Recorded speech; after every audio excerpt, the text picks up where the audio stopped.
Join me every month for the inspiration to find your finish line.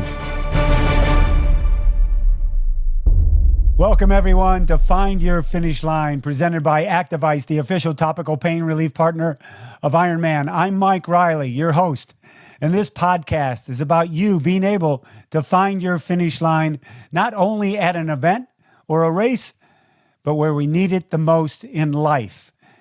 We have to find our finish lines on a daily basis, don't we? Weekly, monthly, yearly, to keep moving forward and keep that positive attitude. And one of the best lessons you can teach yourself in life is to finish what you start.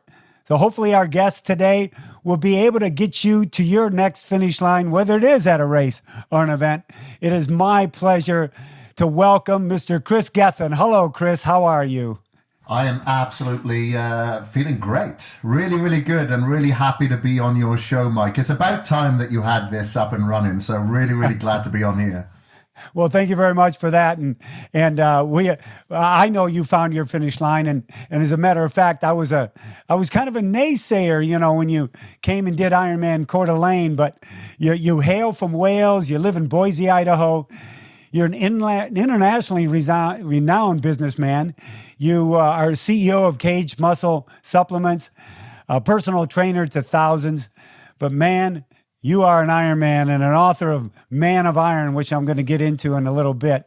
So life is treating you well through the pandemic? Yeah, it's been absolutely great. Luckily, I'm in Boise, Idaho. So, I've got a lot of outdoors here. I've got a lot of trails. So I haven't been experiencing what a lot of cities and states and countries have been experiencing. So I've been absolutely blessed to get out into the trails and get a lot of sunlight here. Good for you. And your story it's amazing to me. To go from that weightlifting background, which you still have, and decide you want to go 140.6 miles, an endurance event, from, so to speak, from the gym outside to the bike, the swim, the run. But before we get into that, tell me about the young Kris Gethin. Not that you're not young still, but tell me about that youngster you knew before you realized health and fitness was going to be your life's path. Yeah, so I grew up in Wales, and I grew up on a farm. And from a very young age, from about the age of 6 years old, I started racing motocross. And there wasn't really anything or anybody around me that could tell me much about health and fitness. And it wasn't until I retired from motocross because of injuries and I went to physiotherapy, because I went to chiropractors, massage therapists, acupuncture, absolutely everything, and nothing that could really alleviate me of the issues that I was dealing from those injuries, specifically my back.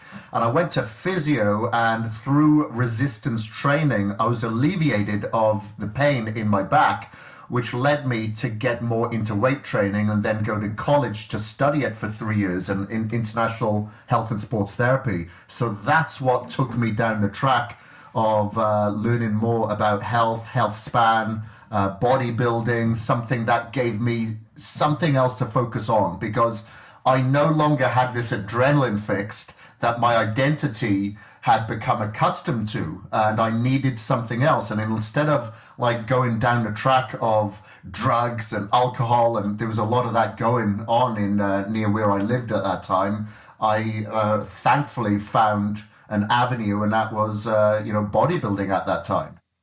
Well, I know that was part of the area you were in with drugs and alcohol, and you probably saw some of your peers go down that path. So 100%, it was, I want to be in shape. I want to feel better about myself. That's why you chose the good road.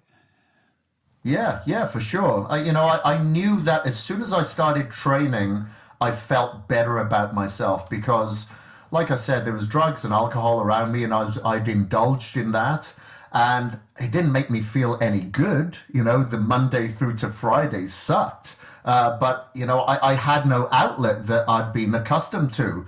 So as soon as I started working out and then eating better and having more energy, more confidence, I thought, okay, this is my avenue, because I am a kind of an all or nothing person. So I just went in head first and just continued to evolve from there. From the time that I stepped into the gym, only a year and a half later, I stepped on stage in a bodybuilding show. Now, I had no idea there was such a thing as drug-free bodybuilding at that time, and I competed in a show that wasn't tested. I had no idea, and I was definitely the smallest person in that event, but I was very, very lean. I just went zero carbs for my diet. I didn't know much back then. But then, not long after, 1 year later, I moved to Australia. And I found out then about drug-free bodybuilding. I thought, okay, then there is something for me out here. And that's when I started competing in natural bodybuilding shows because I definitely wanted to be versatile. And health is something that is my priority. I want to increase my health span. I want to live to 100 years old in good health. So I felt, okay, then this is something that I can enjoy and still do other things and be versatile at the same time. Well, Kris, when did that switch come on? You found your passion, plus you wanted to be healthy on top of being a bodybuilder, which sometimes the two don't always meet with a lot of men and women. But what was that switch where all of a sudden, I think I can even make a business out of this? God, you know what? It was probably about 2000 when I was in Australia, because I saw my first bodybuilding show, and within the following day after I landed in Sydney, Australia, I got myself a job in a gym, which was called Bodyline. That was it, Bodyline. And while I was there, I was just like picking up loose equipment and weights from the floor. I thought, okay, well, I'm a personal trainer, I'm qualified at that. I will use my cardio in the morning to get some trifold leaflets that I made up to post through doors. And that's when I started getting more one-on-one clients. And I was doing mobile personal training, whether it be down at like Manly Beach or around Sydney Harbour or in people's homes or in the park. And, it was a phenomenal way of living, coming from Wales where it's always raining. And then here I am training people at 5 a.m. and in between clients, I'm going for a swim or a surf in the ocean. It was just phenomenal. And it was at that time I started getting real good results from clients, and I started using that as my marketing strategy. And like 3 years later, I went and purchased my very first gym to train people out of. And I didn't offer personal training. I only offered 12 and 18-week transformations because I wanted a sense of urgency from my clients. And it was at that point, I'd say that was my pivotal point, that I knew, okay, it's got to be better if I am my own shop window front and I look healthy and I look like I know what I'm doing. And that's when I decided that I could mix the two and make a career out of it. And you've trained thousands. Some have probably come across your path where you may have thought, I don't know if this one can turn around, because a lot of people come to you not only in bad shape, but in bad shape because they could have an addiction. They're trying to work through something in life. Do you find it more satisfying, Kris, to be able to work with those types of people where you can actually help turn their entire life around? Without a doubt, without a doubt. I love seeing the transformations, don't get me wrong, from the neck down. But what is more touching, and I guess it gives me a form of accountability, but definitely gives me purpose, is when you witness the transformation from the neck up. And that some people, they've lost close loved ones, and here they are 11 years later still trying to deal with it, and helping not only people transform their lives but sometimes save their lives is something that I don't take lightly. And it's something that really gives me the purpose and the platform to feel that, I'm really lucky to be in this position. Growing up in a farm in Wales, I didn't think I'd be doing this right now, but I'm not going to give it up. I'm not going to give it up lightly. This is something that I feel that, on a Saturday and Sunday morning, I'm in my favorite coffee shop working on a computer just for a couple of hours before I have my relaxing day, as it were, because I love it. It's a passion. You don't have to force me to get out of bed, and I'm definitely not one to hit the snooze button because I have that purpose. And, having that transformation that I hear time and time again is phenomenal. And I'm no different than any other trainer. It's just the ones that feel that it's a program that they could probably do for a lifetime is the one that's suitable for them. And if mine is that for them, then, who am I to change their mind? Well, it's kind of humorous when you say you're going to go on with your relaxing day, because I've seen your relaxing day, and it's about 4 times more than what any normal person would do. But that's who you are, and we love it. So let's go on that journey, world-class bodybuilder's journey to become an Ironman. Kris, I've said this to you before. When I saw before Ironman Coeur d'Alene in 2017 that you were training to do the Ironman, I looked at your body, your physique, and I'm thinking, wow, to be able to get those arms around on the swim stroke, to be able to get those revolutions going that many times on, that far on the bike, and then obviously run, I just don't know. Well, you get to Coeur d'Alene, and I had in my mind, I wonder if Kris Gethin is going to finish. It'd be great if he did, but I wonder if he's going to finish. Well, you did with 2 hours to spare, and I was able to call you an Ironman. First off, why? Why did you want to go from that elite bodybuilder athlete that you were to an endurance athlete? Did you want to prove something to yourself or others, or what was it? All of the above, definitely to others, because I've been told quite a number of times, and there's a lot of people that have this story that you would never achieve this. There's no way that you can't do that. You don't have the shape. You're too short, or whatever it may be. And I really enjoy proving people wrong. And I'm the kind of person, I don't want to be working on my strengths. I want to, work on my weaknesses when it comes to the physicality. In business, I'm completely different. I don't want to work on my weaknesses. I prefer to delegate that part out. But when it comes to your own destination and your own transformation, there's nobody that you can delegate that to. So I'm the kind of person that if you tell me I'm going to suck at something, I'm going to say, sign me up. And this is something that I thought would be very intriguing, because I had so many, endurance athletes or people that like to participate in endurance, but they'd come to me and they'd want to do strength training, powerlifting, bodybuilding, things like that. And they would want to give that up. And I just thought, well, maybe they don't have to give that up. Let's see if there's a possibility where we can be a hybrid athlete. And I'd say, CrossFitters really brought it to the forefront to begin with, because these guys are jacked, but they're extremely fit. And sometimes they do, smaller triathlons within some of their events. So I thought, well, let me see if I can do this. I need a sense of urgency. And I spoke to a few people and they said, well, you'd probably need a couple of years to prepare for this. And that's when I thought, well, for my first one then, let me see if I can do it within 6 months. So within, I believe it was about a month, I did an Olympic distance triathlon. Then I think it was 4 months in, it was a 70.3 at Coeur d'Alene. And then 6 months after, it was the full Ironman in Coeur d'Alene. And I'm an all or nothing character, so I absolutely submerged myself in everything triathlon, every magazine, every book, and your name came up a couple of times in several of those books. And I remember thinking, I hope and pray that you are the person there that's going to call my name as I go over the finish line. And lo and behold, it was meant to be. But I do remember, thinking, because I had we were documenting this obviously for the book and for the video series, Man of Iron, bodybuilding.com was recording. And I just remember thinking, well, don't burn out. Don't go too hard out of the gate.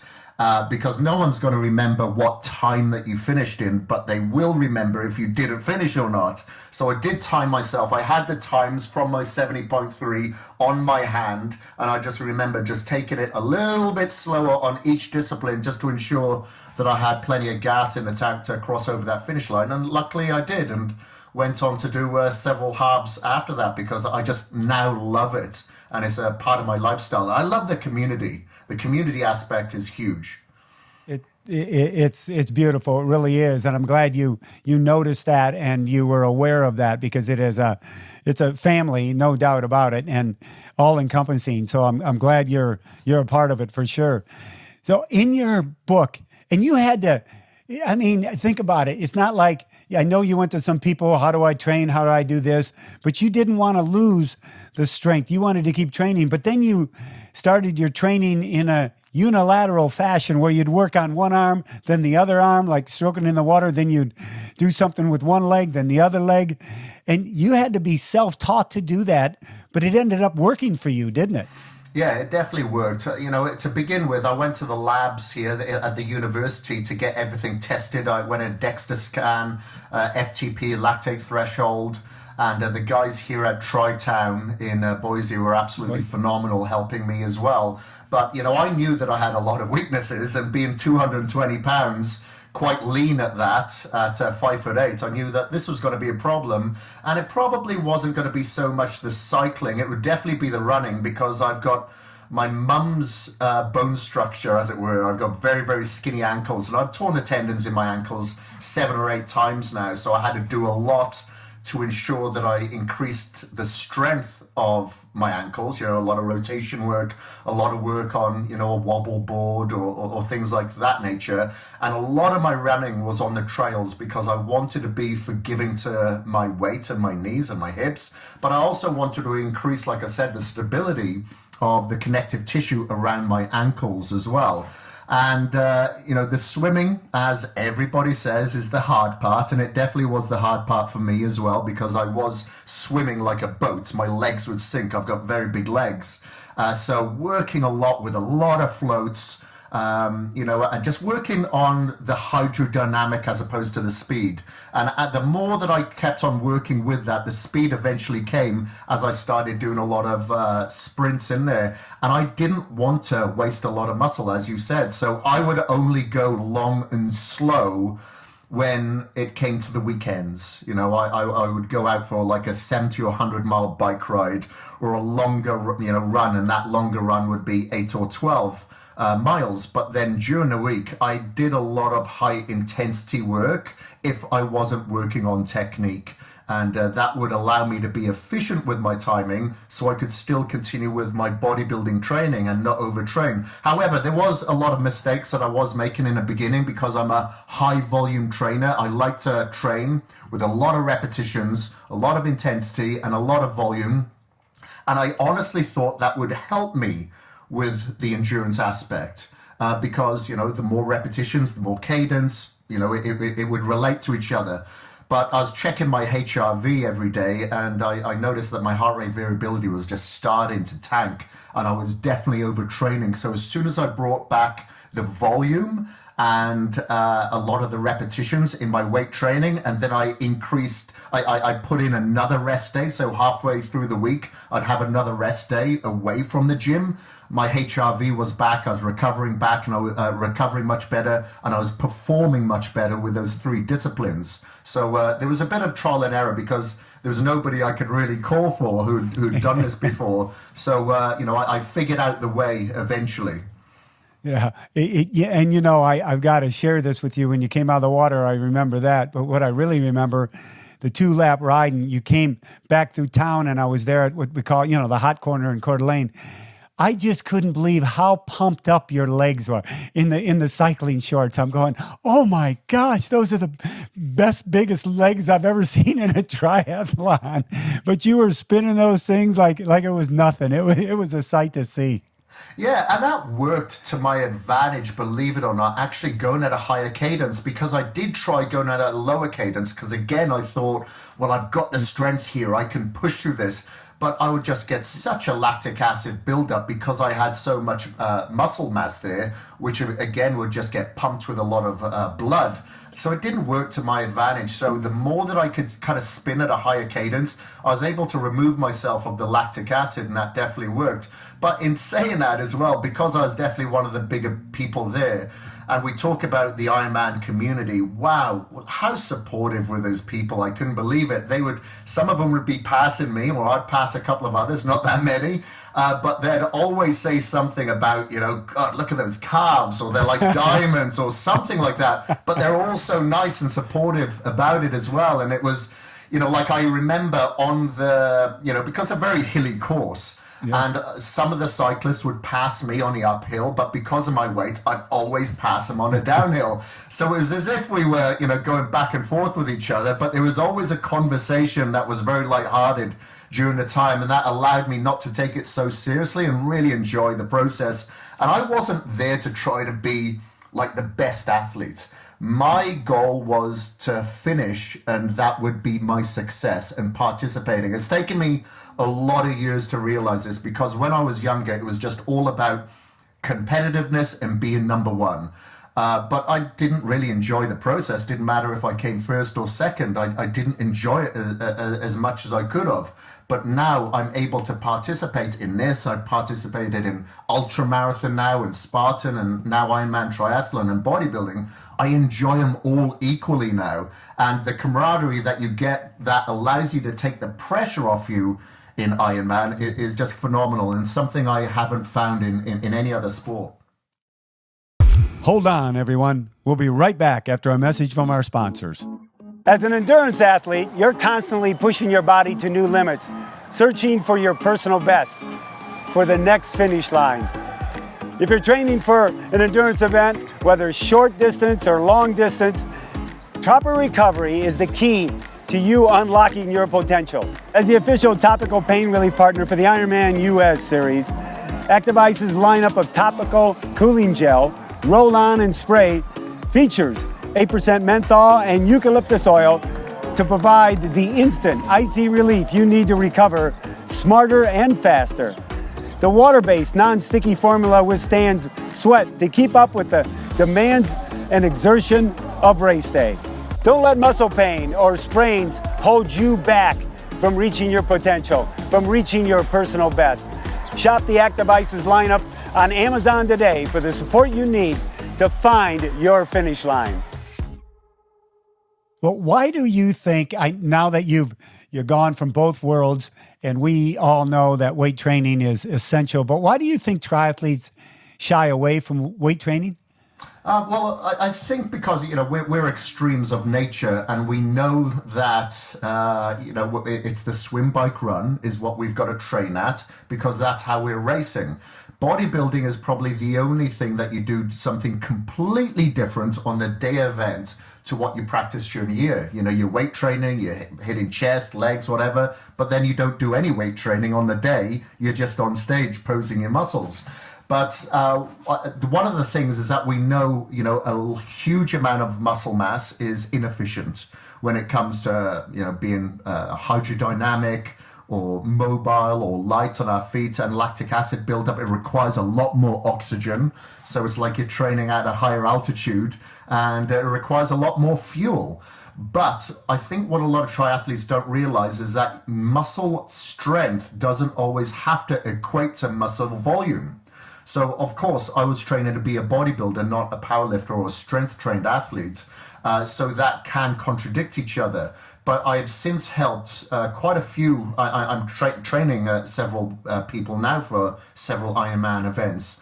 And when they actually start increasing their strength and their power, so more explosive nature, that definitely equates to the disciplines, especially when they start to fatigue, because they've worked these disciplines, like I said, or as you mentioned, in unilateral work that helps you work your posterior chain to be more conscious of your muscle function. It definitely does equate to Ironman or endurance, just as long as you don't volumize those muscles too much, that you focus more on strength as opposed to muscle size. Yeah, it's so important, so vital. And what's amazing, it's like they find religion after they start weight training and go, God, my core is stronger, my back isn't sore on the bike. And like you say, it's not to build up that mass, but it's to be able to keep the strength and the core strength there, which is vital. So going through your life, and I've read a lot about you, and I love following you. Do you think you had a failure in your life, Kris, that probably taught you your biggest lesson? If you want to share that with us, what was it?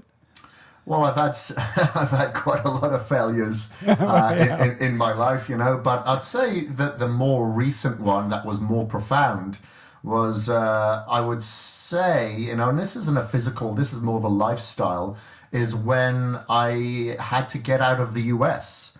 My lawyer at the time, my immigration lawyer, had not filed for my extension, unbeknown to me. At that time, I was the editor-in-chief of bodybuilding.com, and they were asking for certain paperwork, and it's like, you know what, something isn't lining up. So the lawyers there at bodybuilding.com investigated my immigration lawyer to realize that I'd nearly spent a year in the US without having the proper paperwork, without my extension. Wow. So I literally had 10 days to leave the country, because if I was more than a year here illegally, then I would have a lifetime ban as a possible 10-year ban. So I got out of the country expecting to get back in, because I knew a lot of people within the industry, and I had all my paperwork. I'd been published in magazines all around the world, not only as an athlete, but as a writer and as an editor. And I even had my own magazine here as well in the US. And, the first time we went to immigration, we were declined. Second time, third time, fourth time. It was the fifth time, a couple of years later, that I was accepted. So, I had investment property over here, obviously had pets, had my home, had to kind of lose all of that at the time. And of course, you're questioning everything and blaming everybody at the time. But then I just realized when I was eventually allowed to get back into the country, it just made me appreciate the journey so much more, appreciate the now, being mindful, because of course I was stressing about my future. I was anxious about the past, everything that I'd left here, and I wasn't being present. It was difficult to be present at that time, obviously, but in hindsight, that's why I enjoy everything so much more. I don't put so much pressure on myself. I don't deal with as many injuries because of that pressure as I have in the past. And just to be thankful, I'm in this beautiful country now, beautiful weather, but it's quite easy for us to take it for granted. We all do. And you live at beautiful San Diego, beautiful beaches there, but sometimes you take them for granted. And I think it just having any sort of setback in life, as long as you acknowledge it, can work out to be a jewel in the crown for your future and for your present.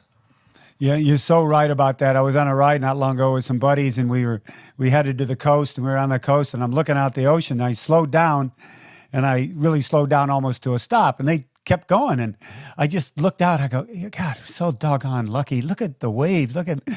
Finally, I caught them. They go, what are you doing? We thought we dropped you. I go, I was just enjoying the ocean. And they looked at me like, what do you mean? And you're right. They were taking it for granted, and I just wanted to take a good hard look at it, because we're lucky to have it. Kris, do you have a mentor? Who inspires you? I'd say, I've had various people that have inspired me over the years. From a business aspect, it's usually I like Richard Branson. I like Robert Kiyosaki of Rich Dad, Poor Dad, because my father read his book, and we grew up on a farm. We didn't have much money at all. My father read his book, and he applied it. Not many people read the book and apply them. They're just students of learning as opposed to students of applying. Yeah, so he then purchased a cottage, and he did it all up with my help, but I wasn't much help. I was just a kid then, And then he, got a mortgage out on that one, got another property, and then he had 50 properties that he was then getting residual income. Yeah, so that really got me into that aspect, but that it really inspired me to read, his books. And I'd say he'd be a bit of a mentor, and definitely Richard Branson. And there's somebody that maybe a lot of your listeners hasn't heard of, and that's Henry Rowlands. He was the singer of a punk band called Black Flag, and then later the Rowlands Band. But then he went on to be an actor, an author, a publisher, spoken word poet, all sorts. And I just love the versatility of what he does, but he keeps his pivotal foot in the gym to create that discipline in order for him to have the energy and the output on all these other areas. And I'm not one of these people that can excel at one thing in business. If I'm reading a book, I'm usually reading 3 or 5 books, because I'll lose interest, so I need to pick up another. And once I've lost a little bit of interest, I pick that, because maybe it's a bit of ADD or something like that. But I know collectively they can excel. So that's why I do all these things. And I kind of got that from Henry Rowlands, because, some people maybe in school would say, hey, you're a daydreamer, you're easily distracted. But as we get older, we realize that we can use those to our advantages. And, Henry Rowlands kind of taught me that. I'll have to look up Henry Rowlands for sure. Let's go before triathlon in your life. And let's say it never entered your life or your mind. What kind of person do you think you'd be today if you didn't go through that triathlon experience, that endurance sports experience? I would have been searching for something, because I like to go out and do a lot of things, whether it be snowboarding, surfing, mountain biking, hiking, whatever. I really like to participate in several things. And I think maybe because I do enjoy cardio, I've even when I was competing in bodybuilding, I was always doing cardio twice a day. People didn't, a lot of bodybuilders don't like cardio. They're like static ornaments. But I've always liked it because it's a form of meditation. It's like active meditation for me. I enjoy it. I enjoy my alone time. I'm definitely a loner because after motocross, which is an individual sport, never been into team sports. I competed in downhill mountain bike racing, then bodybuilding, and then Ironman triathlon, obviously. And I'd say probably marathon, or I did a ultra marathon. I really enjoyed that because again, it's off road. It wasn't so much hard work to do on the road, even though it was hard work. I probably would have gone that direction, I think, because I never would have seen myself as a swimmer. But I would say, people say they get a runner's high. Well, I definitely got that out of swimming, because when I got to that part where I thought, wow, I think I could just keep swimming and never get tired. I would just need food to keep me fueled. That was like a high for me. But I really, really enjoy running because I love being outdoors, and I love especially here in Idaho, I just love the mountains. I love the nature. I love hiking. So running's your favorite cardio workout, you'd say. What's your second favorite? Second favorite for cardio, I'd definitely say cycling, because I love mountain biking and I love road biking. I love both because obviously I'm able to get more miles in on the road bike. I love going over. I've done it a couple of times now where I've gone over to the Oregon border and back, and that's like 108 miles, and I love that, creating distance, and it's a jewel in a crown. And I love mountain biking as well. I've got to the stage now where I can control myself, where I don't go too extreme. I don't hurt myself anymore. So, I'd say cycling is definitely up there. And I've got a watt bike in my garage, and, sometimes I just love zoning out on that. I love it. Well, I know you like, from this podcast, people are going, Kris does this, he does this, he does this. Is there any downtime? But you like to party, don't you? I do like to party, but I used to party a little bit different to what I do today.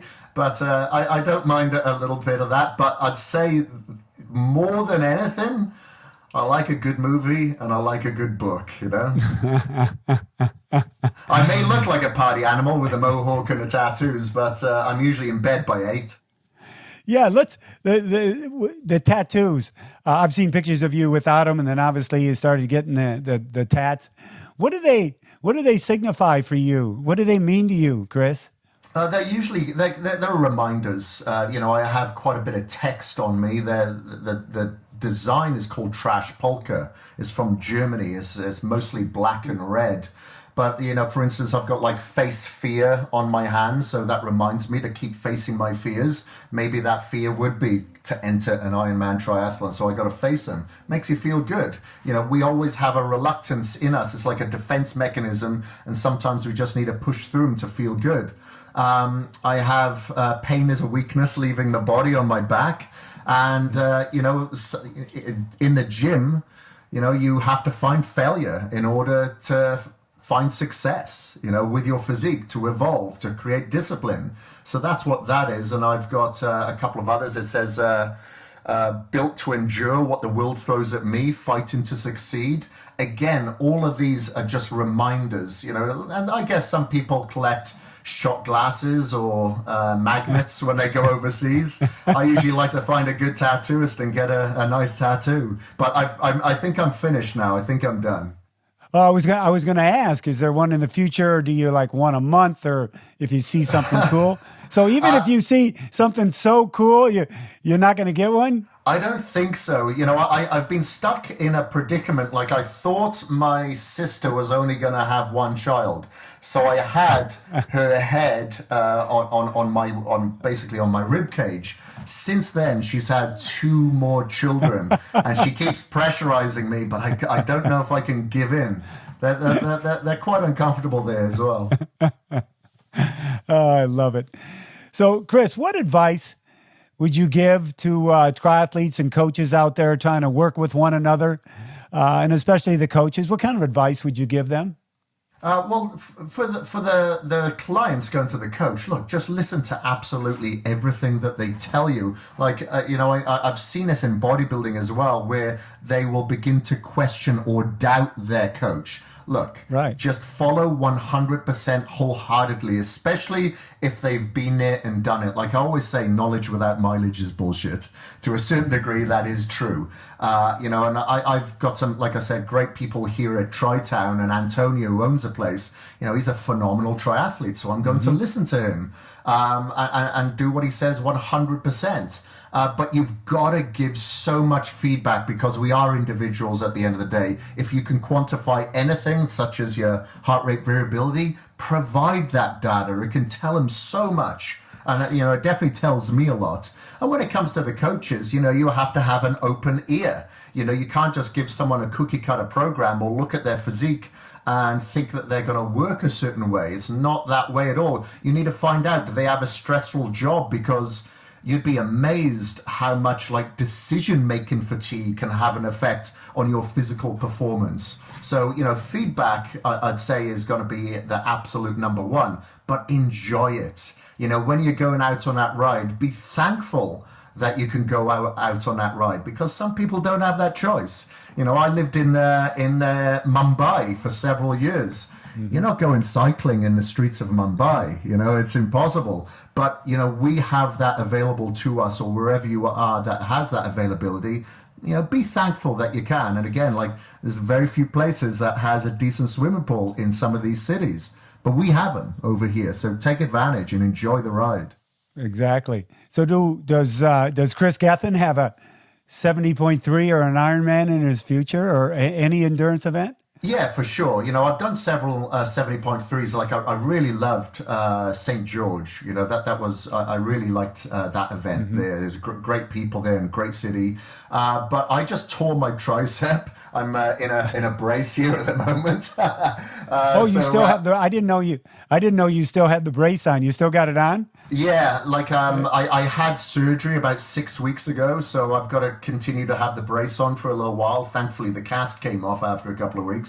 That was huge. But I've got it, more than anything, I've got it on as a reminder, because I don't have any pain. I don't have any discomfort there. It's only when I get to 90-degree flexion that I feel the stretching of the tendons that got reattached. So it's more of a reminder not to use this arm. But I did go out on the mountain bike on Sunday, which is the first time I've ridden a bike, just, very, very carefully.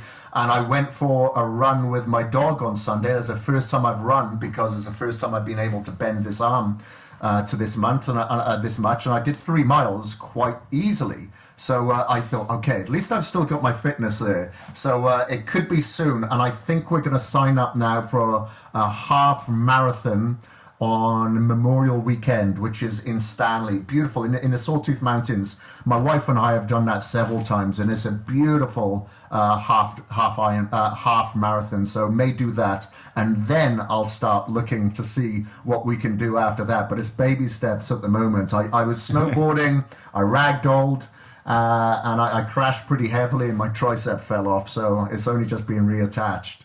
Well, it's the good life, but stuff happens, huh? Yeah, exactly. It's just another opportunity, and to share the journey, and hopefully other people can learn from it. If even if it's not a tricep injury, the best biohack that we can have to help fix these injuries is the attitude towards it, being optimistic, turning that weakness into your weapon. Yeah, that beats any doctor's advice, that's for sure. Yeah, it does. So on Find Your Finish Line, we have an ending question. It's part of Tri-Table Topics. It's like sitting around the table or the bench after the race and reminiscing with buddies and friends or loved ones about how the event went. So on the tri table racing, what's your best memory or reminisce you want to talk about on a race that you can give us? Okay, well, for me, I remember when I was doing the full in Coeur d'Alene, and it's a beautiful lake there in Coeur d'Alene. It was so clear, but there was a moment there, and I don't know why I got it. It was towards the end of the first lap, and I just had like just a quick shock of anxiety. I deal with a bit of anxiety every now and again, like we spoke about my relaxing weekend. My relaxing weekend is always doing something, because if I was to sit down and do nothing, I'd get anxious, really anxious. And I had that when I was getting to the end of the first lap. And the memory for me is I was wearing this Couer. So I wear this all the time. I got it from the Golden Temple in India. And one of the charities that I was supporting is the All Girls Orphanage in Jalandhar in India. And as I'm swimming, there's a little bit of like seaweed or something that was on the arm here. But I remember as I'm swimming, I'm looking at this Couer, and I remember thinking, this is bigger than you. You've got more purpose to this challenge than yourself. And this, thankfully, I was wearing it, as I always do, reminded me of that. And I feel that's what pulled me out of the lake and allowed me to do that second lap, which I believe I did faster than the first lap. So, that was the most significant memory to me. And, my parents had flown over. Obviously, that was a great moment for me as well. And that gave me a form of accountability. But this is what I feel kind of pulled me through. Yeah, and my great moment was the next day at the Coeur d'Alene Resort in front, having a great conversation with you and your wife, getting to know you a little bit better. And it's been my pleasure being able to call you a friend. So, Kris, before we go, what's the best way people can follow you, get a hold of you? You want to give us any social media tags, anything like that, so they can find Kris Gethin? Yeah, for sure. I'll keep it simple. So if they just go to Kris Gethin, Gethin, on my Instagram, Kris Gethin, you can find me there. And if you've got any questions, you can certainly direct message me there. Well, Kris, it's been an honor having you on Find Your Finish Line. You're finding your finish line every day. And the best part about that is you're pulling so many people along with you and alongside of you, which I think is one of the most admirable things you can do in life. So thank you very much for all you do. And thanks for being on the show, buddy. No, thank you. It's absolutely my honor. I appreciate it, Mike. You got it. Everybody, thank you very much for joining us on Find Your Finish Line. And thank you to Active Ice, the official topical pain relief partner of Ironman, as our presenting sponsor. If you enjoyed the show and you want to subscribe to become notified of upcoming shows, you can subscribe at Apple Podcasts, Spotify, Overcast, or on my website, MikeRiley.net. And keep in mind, everybody, use things, not people. Love people, not things. Get to that finish line any way you can. Finish what you start, and your life will be beautiful. As always, my warmest aloha to each and every one of you. We'll see you at the races.